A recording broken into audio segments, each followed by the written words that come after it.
Kiosco.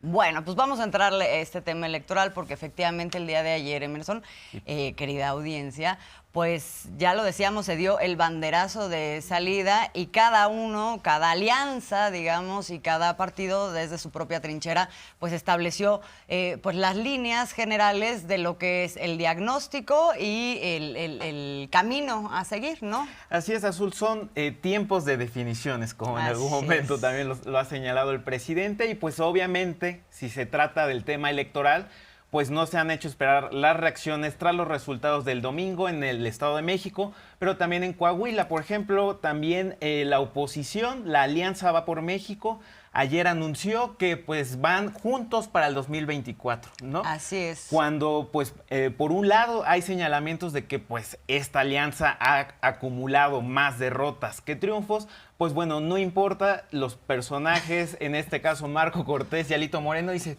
nuestro matrimonio funciona, va requete bien, hay que seguir juntos. Y pues bueno, anunciaron que van juntos para la elección 2024, al mismo tiempo que pues hay esta reunión en Palacio Nacional ayer en la noche, cuando hay que también señalarlo, el presidente salió con un paraguas ahí en la noche en el restaurante. Sí, por ahí anda una dice, foto.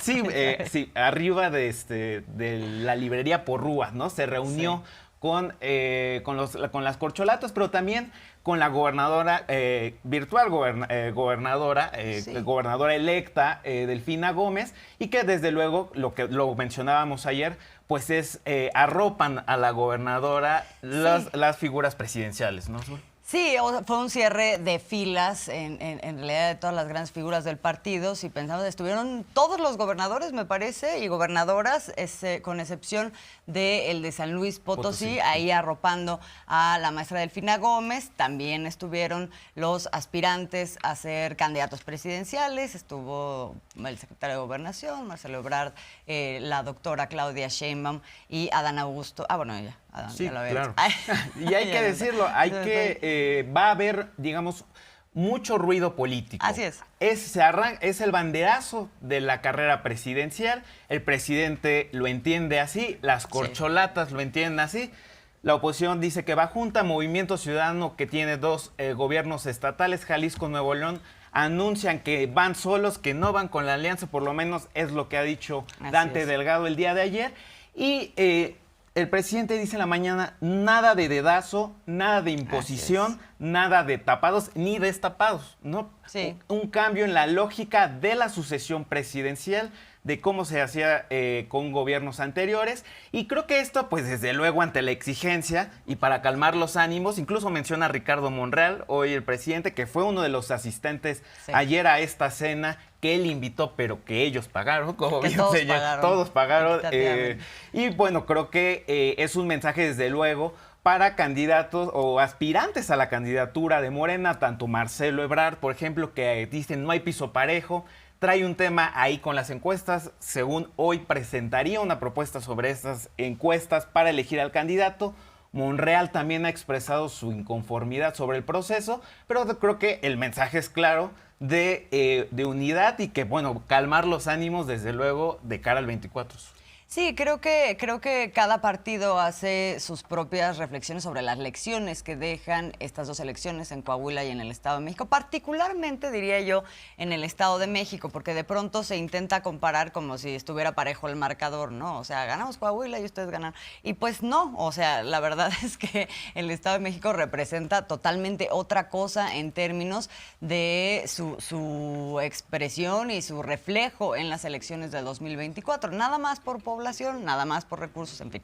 Entonces, creo que eso es muy importante verlo y también pues ver cuáles son estas reflexiones que hacen en uno y en otro lugar. Aquí, además de cambiar esta política del tapado, de esta forma vertical y autoritaria de elegir candidatos, que es una que se arrastra en el país, también se habla de la necesidad de mantener la unidad, ¿no? Este es uno de los mensajes que también prevalecieron y han seguido, el presidente ha seguido sosteniendo estas dos cosas y también un poco dio la impresión de que ahora justo después de establecer esto con las grandes figuras de Morena, también dice, y yo me echo un poquito para atrás, justamente atendiendo a esto, ¿no? Ya casi que ni siquiera me pregunte, ¿no? Ya no voy a decir más. Ahorita le vamos a pasar las declaraciones del presidente del día de hoy, pero creo que es importante retomar, Emerson, pues, ¿de qué hablamos cuando hablamos de la derrota ahí en el Estado de México? Ahí todavía sigue saliendo información sobre qué fue exactamente lo que pasó y aquí, bueno, lo que se ve, si hacemos una comparación entre el 2023 y el 2017 del control que tenía el PRI, el PAN y el PRD en el Estado, bueno, pues se ve un cambio pues gigantesco, ¿no? O sea, Morena pasa a controlar pues más del 60% de los distritos electorales ahí en el Estado de México, incluyendo los que eran bastiones del PRI como Atlacomulco, justamente, ¿no? Sí, y creo que también esto también ya había sucedido en el pasado.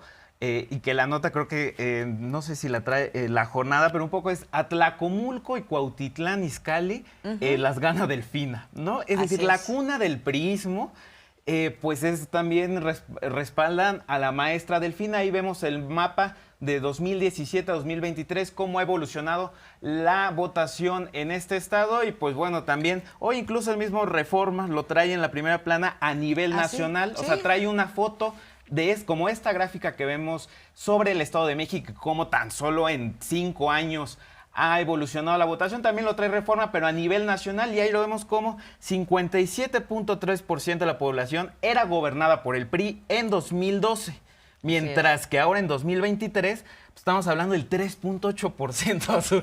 3.8%, estás hablando del partido hegemónico contra un 71.2% de Morena que ya controla a nivel territorial. Esto equivale, déjeme decirle, a 90 millones de mexicanos gobernados por Morena, pero además nada más destaca el tema del PRI, el Reforma, pero si nos vamos a otros partidos, pues también hay que ver las dimensiones, ¿no? El PAN gobierna un 12.7% del territorio nacional, la Alianza PRI, PAN, PRD, un 16%, Movimiento Ciudadano, un 11%, el Verde Ecologista, 2.2%, y bueno, ya le decimos, Morena, 72%, esto solo en 4 años. Así es, vemos claramente cómo hay una recomposición total en el país y en la relación de partidos políticos. Movimiento Ciudadano, pues bueno, ahora tiene 2 gubernaturas, el Partido Verde tiene una, y pues bueno, la hegemonía priista.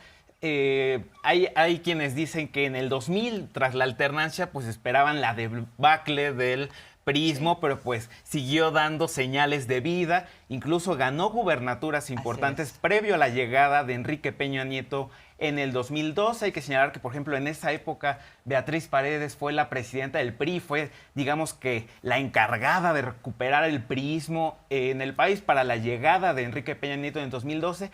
Lo hizo y pues bueno, parece que el peñismo, incluso el presidente lo dice, pues ha sido uno tal vez de los gobiernos con las características pues de mayor saqueo, de mayor corrupción, ¿no? O sea, el retorno del PRI pues también fue su final, ¿no, Azul? Y pues el resquicio que quedaba del priismo, pues desde luego que era el Estado de México, que hay que señalar también. López Obrador gana la presidencia en 2018, aún con un Estado de México pintado de verde en el priismo, ¿no? O sea, y pues bueno, ahora digamos que llega la alternancia política al Estado mexiquense. Claro, y por eso el diagnóstico es que pues se ve difícil el panorama para la oposición por varias razones. Aquí la estadística es muy clara, pero más que la estadística, pues también ver pues cuáles son las reacciones y cuál es la forma de leer las cosas de la propia oposición. Mira, aquí tenemos, creo que esto también es interesante, cuál es, digamos, la participación en votos que tuvo cada partido en las elecciones del Estado de México, comparando 2017 con 2023. Morena en 2017 pues ganó un 30.8% de los votos, ahora 35%. El PRI bajó de 29 a 28%. El PRD da una caída del 17.7% al 2.9%. No alcanza el registro. Quiero decir además que no lo alcanza ni en Coahuila ni en el Estado de México. O sea, el PRD ya está por desaparecer. El PAN se mantiene, ¿no? Un 11%, el Partido Verde del 1.2 al 10% en su alianza con Morena, el PT 1 a 7.4 y el Partido Nueva Alianza, pues más o menos, ¿no? Del 0.9 al 1.9, pero aquí el tema es cómo ha caído el PRI, el PRD y un PAN que se mantiene en el Estado de México, pero tampoco aporta muchos más votos. Dice, la jornada le fallaron PAN y PRD al PRI en la elección del Estado de México, ¿no? Con respecto a lo que hubieran ofrecido de votos. Y en Coahuila, pues aquí también tenemos los datos. Y yo creo que también hay que señalar que ya recorre, digamos que en los diversos medios de comunicación, en los diferentes líderes de opinión que vemos que están en las mesas de opinión, que señalan, incluso hoy Aguilar Camín, por ejemplo, en su columna en Milenio Sentencia, tiene que haber alianza, si no, el 24 está perdido, ¿no? O sea, es decir, esta afición por tienen que ir juntos o van a perder, ¿no? Esta incapacidad de poder generar propuestas propias, ¿no? Una identidad propia, una brújula política propia, sino pues bueno, solo se trata de sumar recursos, de sumar bases electorales, voto duro, y pues con eso nos va a alcanzar para ser competitivos, ¿no? Es interesante esto que dices porque no solamente es nada más sumar así, sino además hacer una lectura errónea, creo, de lo que les ha salido en resultados esta alianza. Si uno ve, por ejemplo, es muy interesante lo que pasó en Coahuila, donde PRI y PAN solían ser adversarios, ahora se unen, pero prácticamente, pues el PRI va solo, ¿no? O sea, 2017 el PRI puso 33.5% de la votación, mientras que en 2023 subió hasta 47% y el PAN, que en 2017 era adversario, tenía un mal negocio para el PAN, tercera ¿no? parte, sí, un pésimo negocio o una pésima tarjeta de presentación en todo caso, ¿no? Porque ahora en 2023 6.8% de la votación para el PAN. No, y como lo mencionábamos el día de ayer, pues bueno, quien era rival en 2017 justamente frente al priismo, frente a Riquelme, pues ahora fue el coordinador de campaña de Manolo Jiménez. ¿Sí? O sea, no le pagó bien estamos viendo pues traslado de votos del PRI, en el caso, por lo menos en este caso de Coahuila, pues del PAN al PRI, y en el Estado de México pues la votación se mantiene prácticamente igual del PAN,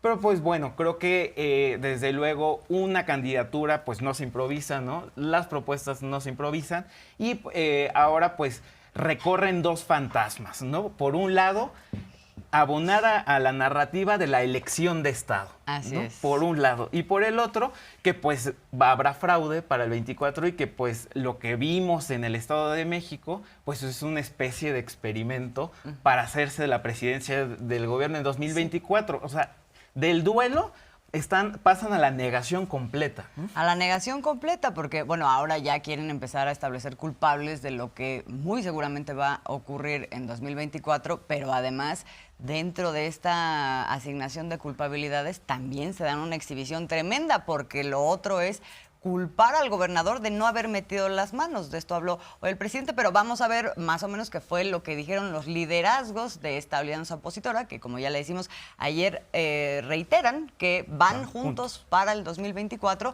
pero pues hacen también este diagnóstico pues muy extraño si uno lo confronta con la realidad. Vamos a ver.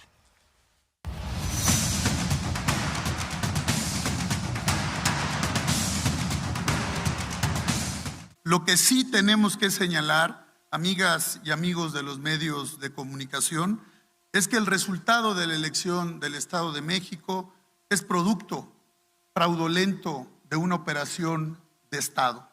También esta acción, vamos a decirlo así, omisa en el sentido político del término del propio gobernador del Estado de México.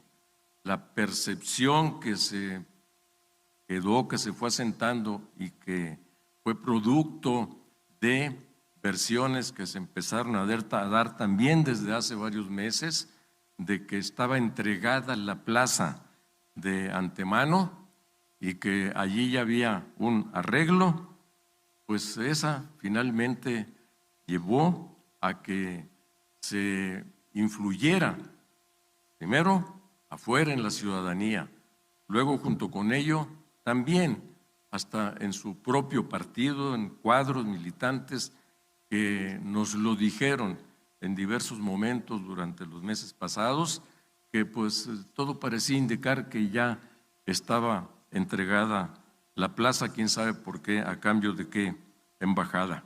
Si juntamos la votación del Estado de Coahuila y la votación del Estado de México, nuestra coalición recibió 3.5 millones de votos de los poco más de 7 millones que hubieron. Esa es la fuerza y la potencia de la coalición. Tenemos el 50% de la votación. Y esperemos que haya altura de miras y que podamos construir el más amplio proyecto, más plural que nunca, en donde todos se vean ahí reflejados, para poder rescatar a México, con el objetivo de ganar la presidencia de la República, de construir una nueva mayoría en el Congreso de la Unión, ganar las gubernaturas y las presidencias municipales en el 2024, con el mejor equipo, con el mejor talento de todos los partidos. Lo tenemos que decir, las elecciones se ganan con votos totales en el país, no con gubernaturas.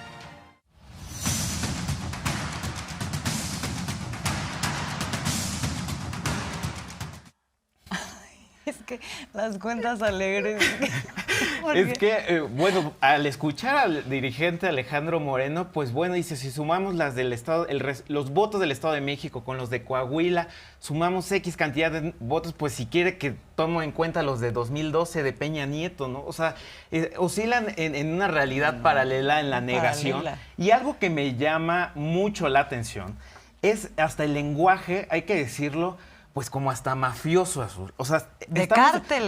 De cártel. O sea, Sí. escuchamos a Zambrano diciendo, es que entregó la plaza el gobernador Alfredo del Mazo. Y por un lado dicen, hay una elección de Estado, es decir, el gobierno federal, el gobierno de Peña Nieto, de López Obrador, perdón, se mete a la elección para que gane Delfina. Y por otro lado se quejan de que el gobernador Alfredo del Mazo no se metió en la elección y que por eso perdieron, Sí. ¿no? O sea, en un lenguaje mafioso de hay que entregar, entregó la plaza, o sea, como si se tratara de meramente control de territorios, no hay gente, no hay ciudadanía, no hay causas, no hay 94 años de priismo hegemónico, y 94 años de malos gobiernos, de saqueo, o sea, para ellos eso no existe, Azul. No, por supuesto, eso no existe. Lo que existe es quien mueve los hilos. Y hay que decir que pues, también hay una serie de comunicadores, de medios, representantes de la comunicación que pues abonan también a esta narrativa, a esta mirada de las cosas, a este diagnóstico, que creo que es importante verlo porque si hablamos de cómo se conjunta lo que pasa en ciertos grupos de poder económico, en ciertos grupos políticos y también los medios de comunicación, pues uno se da un poco la idea de desde dónde surgen de pronto ciertas intenciones de manipular la realidad, ¿no? Y que sobre esto- todo cuando uno la contrasta y que y que esto- es muy contrastante.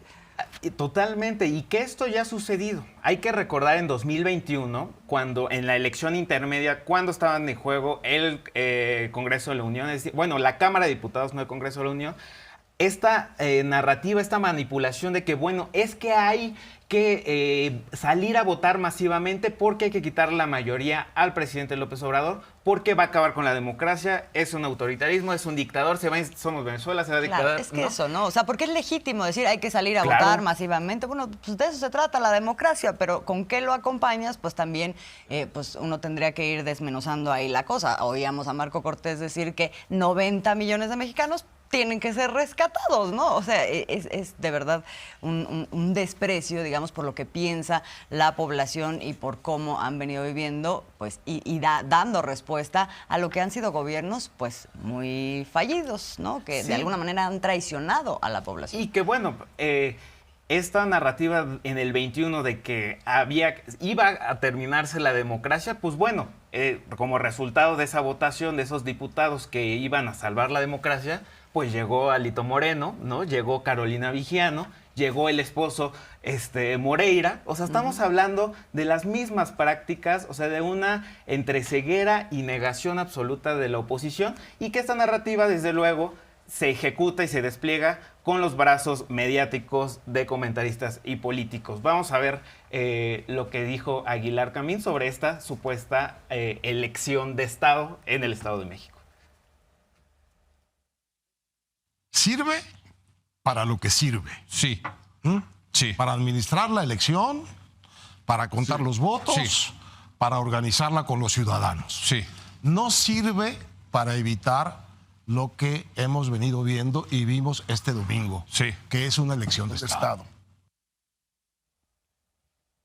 Bueno, ahí Ahí lo, lo- nada más sí, recordemos que es una elección de Estado, Emerson. Sí, pues bueno, justamente es muy interesante porque, bueno, Aguilar Camín, en esa mesa de opinión, Aguilar Camín, Jorge Castañeda, Tello, el mismo Leo Zuckerman, pues bueno, no solo presumen de tener grados académicos, ¿no? Sino ellos vivieron justamente elecciones de Estado por parte del priismo hegemónico y de un poder presidencial donde justamente sí dominaba el Congreso de la Unión, el Poder Judicial, era líder de partido y tenía intervención directa en las elecciones, el uso de los recursos del Estado para imponer candidatos, para imponer resultados, y que desde luego, pues hoy vemos cómo si el país no solo, que ellos mismos lo decían, pues transitó a la democracia supuestamente desde el año 2000 con la victoria de Vicente Fox, sino ahora resulta que no transitamos a la democracia, sí tenemos un presidente omnipotente y que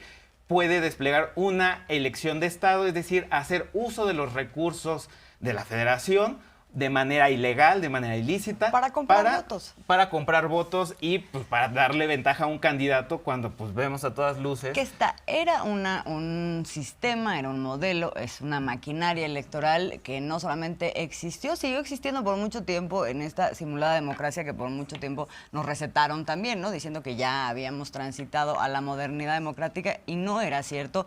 El tema del uso de programas sociales, de la compra de votos, de la oferta de ciertas prebendas para obtener el voto, eso siguió pasando y sigue pasando. Y vimos esas inercias en esta elección, pero de manera francamente minoritaria. Por otro lado, decir una elección de Estado cuando venimos de un proceso en donde los programas sociales se elevaron a rango constitucional, donde además se han pues ido quitando del camino los intermediarios para poder otorgar estos programas sociales, justamente para que no se vuelvan un arma clientelar electoral, que es lo Sí, que que no sea había. botín electoral. Exacto, por eso luego no les gustan las mañaneras también, porque se informa Claro. justamente a la gente, mire, este es su derecho, aquí son las cosas de esta manera y no tiene usted que estar pasando por las manos de los partidos políticos. No les gusta, pero entonces ahora lo tratan de utilizar el tema como si estuviéramos en la misma circunstancia de hace 15, 10 años, cuando pues no, francamente no lo estamos. Por eso digo, contraste con la realidad. Así es, y por un lado, por ejemplo, Aguilar Camín, el mismo Leo Zuckerman, han sido pues comentaristas que han defendido, de hecho en esa mesa de opinión de este comentario que hizo Aguilar Camín, pues Leo Zuckerman inicia su participación diciendo, el ganador, yo pensé que iba a decir los mexiquenses, Hugo Paz, ¿no? El INE, ¿no? Y bueno, Así es, desde la luego otra narrativa. que es de celebrarse que la jornada se celebró en tranquilidad, que los votos, que se instaló prácticamente el 100% de las casillas en todo el país. Desde luego que hubo incidentes, hubo irregularidades, pero bueno, Leo Zuckerman dice, el triunfador es el INE, es decir, no es la gente, no es la alternancia, es el INE. Y por otro lado, Aguilar Camín le responde, es como, bueno, sí, el INE es el gran triunfador, pero el INE no tiene capacidad para vigilar esta elección y castigar estas irregularidades. Ahora no Aguilar tiene Camín, el el INE gran esta defensor del capacidad, INE. porque Bueno. pues es un INE muy débil, nunca la ha tenido. Es decir, quien defendía y se envolvía en la bandera del INE, ahora resulta que el INE no tiene esa capacidad para castigar. El señor Aguilar Camín sí tiene pruebas de que fue una elección de Estado, de fraude, de que hubo irregularidades en las urnas, pues que la presente. De hecho, está todavía en el periodo electoral, en Pero los es que- días siguientes a la elección. O sea, pero no solo porque es una ocurrencia más, pues hubo elección de Estado porque yo y lo no digo. se sostienen ni siquiera en sus propios señalamientos, ¿no? O sea, generan una serie de contradicciones en el camino que, bueno, ahí está una de ellas. Y esta otra narrativa, ya la decíamos, y hoy nos muestran un ejemplo de ella, el tuit de Ferriz de Con, lo tenemos por ahí. Pedro Ferriz de Con dice, este hombre, pues ahí en la foto está Alfredo del Mazo, y pone hombre con entrecomillado, entregó la plaza. Aparte La de- idea sí, que sí. lo animó garantizó su impunidad, ni siquiera pretenderá una embajada, solo convivir en paz con lo ganado, entre comillas, es de los políticos que están con el rey hasta que muera. Irónico, enterrador de Atlacomulco. Esto, pues claramente, ya lo mencionamos, lo están mencionando los liderazgos de la oposición y también se expresa a través de estos comunicadores. Bueno, sobre esto que es, pues, lamentable la manera en que se exhiben, justamente sobre este tema habló el presidente esta mañana. Sí he estado al tanto de reclamos al gobernador del Estado de México, pero totalmente infundados, porque lo que insinúan es de que debió meterse a la elección, sino como era antes, utilizar todo el aparato del gobierno para favorecer al candidato del partido, ¿no? Lo que le están reclamando, no actuó de manera ilegal, es realmente pues kafkiano. Es una falta de respeto al pueblo del Estado de México. Y decirle, tú tienes la culpa de que perdimos porque no usaste el presupuesto público para comprar votos, para falsificar actas, para hacer un fraude. Es lamentable esa actitud. Es que le echan la culpa a la gente por lo mismo, por el clasismo del bloque conservador.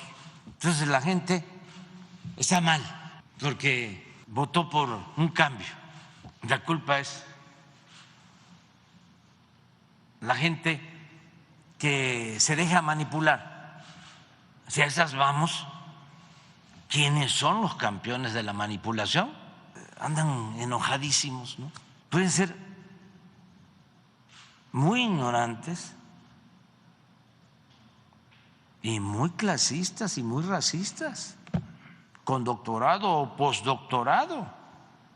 Entonces, todo esto está ayudando a poner a cada quien en su sitio. El Evangelio según la señora Dresser. La alianza opositora no está conectando con el electorado. Puede que tenga razón. La narrativa identitaria polarizadora del presidente se impone en Estado de México, donde gana su candidata a pesar de ser maloliente. ¿Qué les parece esto? Pierde el grupo Atlacomulco, pero gana el grupo Texcoco. Casi lo mismo, ¿eh? O sea, no hay diferencia. Así como ella hace recomendaciones, ¿no?, a los dirigentes de los partidos del bloque conservador, también ella debería de ser autocrítica, porque este pensamiento no les ayuda. Y por eso de ahí surgió después la idea de poner ya supérame, ¿no? O sea, porque no nos estamos explicando nada y además abonamos a establecer esta lejanía tan absoluta con una población que verdaderamente no se siente representada ni identificada por este pensamiento. Y que pues este pensamiento se articula, ¿no?, con comentaristas en publicaciones de periódico, justamente para alimentar el tema de, pues, quién, o sea, parece que el presidente dice es el evangelio según Dresser, ¿no? Pues es un evangelio, un decálogo de que, pues bueno, pasen con la señora Dresser para que dé sus boletos de diga quién puede gobernar y quién no, y con qué características deben ser los candidatos y con cuáles no. Así es. Y bueno, esto con respecto a la alianza hacia adentro, pero pues la oposición es un poco más amplia. Y ayer, en este reparto de responsabilidades que hicieron los liderazgos de la propia alianza, pues también salió a relucir Movimiento Ciudadano, ¿no? A él también, a ese partido también lo responsabilizaron por no haberse sumado y entonces ser también personero de Morena, como no, y del presidente. Y primero, pues lo denostaron, como ya lo han hecho, y luego lo invitaron nuevamente a participar en la alianza. Y estábamos hablando de cómo también PRI, PAN, PRD responsabilizaron, sobre todo PAN y PRI, ¿no? Responsabilizaron a Movimiento Ciudadano por no haberse sumado y vuelven a hacer un emplazamiento a Movimiento Ciudadano de que se sume de cara al 2024. Así es, y bueno, Dante Delgado, su líder, ¿no? Ha señalado que, pues bueno, cabe señalar que también Dante Delgado, pues, si tiene un buen negocio, pues es Movimiento Ciudadano, que antes era Convergencia, pero bueno, ha insistido en que no irán con la alianza en el 2024. Entonces, suponemos que tendrán pues un candidato propio, tal vez algún gobernador, Alfaro, Jalisco, el mismo Samuel García en Nuevo León, o bueno, incluso pues, las encuestas ponen a Colosio, quien es alcalde de Monterrey, pero pues vamos a ver lo que dijo Dante Delgado. Además nos ofenden y dicen, por no ir con ellos nos ofenden. Los que nos quisieran llevar es a un ejercicio en el que no hubiera oposición en este país. Han fracasado una y otra vez y quieren que nosotros nos subamos al Titanic. Eso no es posible. Nos quieren a nosotros de violinistas en su orquesta imaginaria. No, ellos no le han dado solución al pueblo de México. Tuvieron su oportunidad y fallaron. Pues ahí lo tenemos, Dante Delgado y en Movimiento Ciudadano, un partido que pues también ha hecho un esfuerzo importante pues por ir recogiendo los cadáveres políticos tanto del PRI como del PAN. Ahí al lado tenía a Ivonne Melgar, quien fue gobernadora priista, y Ivonne...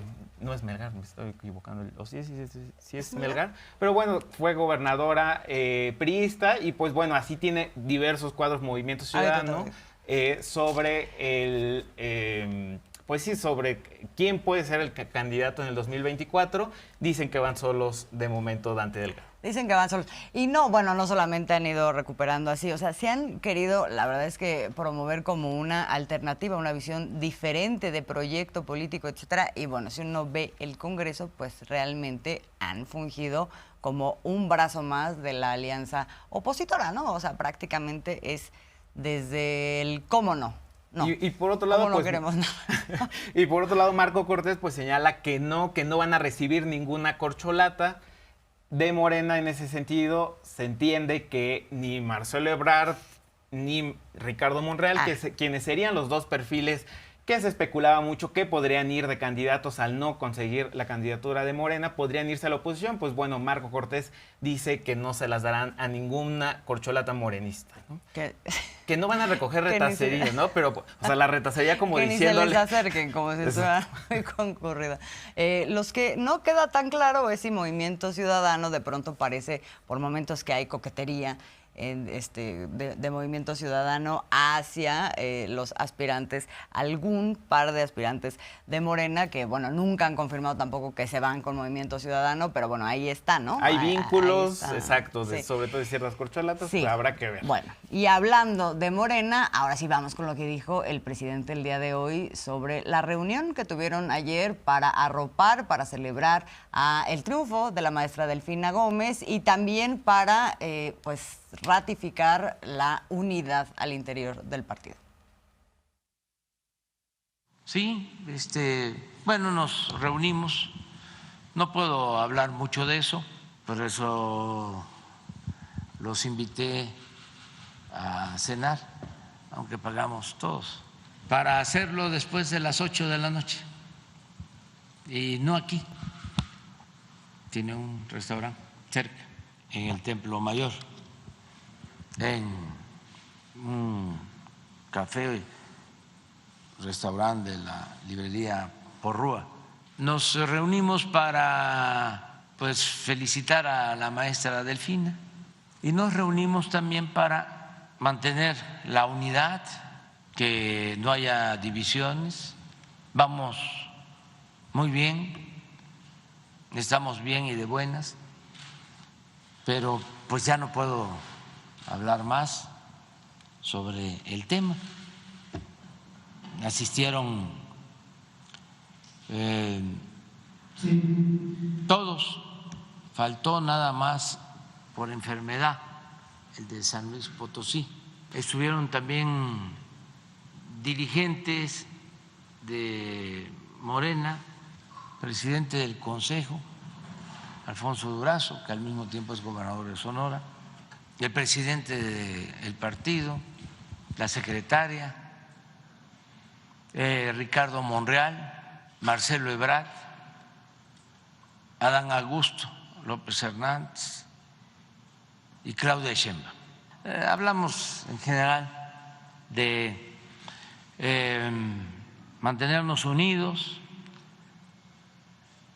Yo he hecho el compromiso de que no voy a participar inclinando la balanza en favor de nadie en lo que tendrá que venir. Nada de tapados, nada de dedazo, nada de destapes, nada de imposición. Al carajo eso.